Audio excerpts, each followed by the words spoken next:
కర్రెగుట్టలపై 11వ రోజు ఆపరేషన్ కొనసాగుతోంది. 2 గుట్టలను బలగాలు స్వాధీనం చేసుకున్నాయి. ఇంకా పదుల సంఖ్యలో కొండలు, సొరంగాలు ఉన్నాయి. కూంబింగ్కు అనుకూలంగా లేకపోవడంతో జవాన్లకు పెను సవాల్గా ఆపరేషన్ మారింది. హెలికాప్టర్లు, డ్రోన్లపైనే బలగాలు ఆధారపడ్డాయి. సేఫ్ జోన్లోకి మావోయిస్టులు వెళ్లారని ప్రచారం జరుగుతోంది.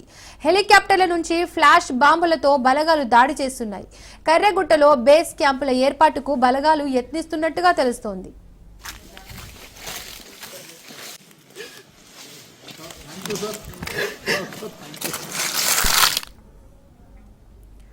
కర్రెగుట్టలపై 11వ రోజు ఆపరేషన్ కొనసాగుతోంది. 2 గుట్టలను బలగాలు స్వాధీనం చేసుకున్నాయి. ఇంకా పదుల సంఖ్యలో కొండలు, సొరంగాలు ఉన్నాయి. కూంబింగ్కు అనుకూలంగా లేకపోవడంతో జవాన్లకు పెను సవాల్గా ఆపరేషన్ మారింది. హెలికాప్టర్లు, డ్రోన్లపైనే బలగాలు ఆధారపడ్డాయి.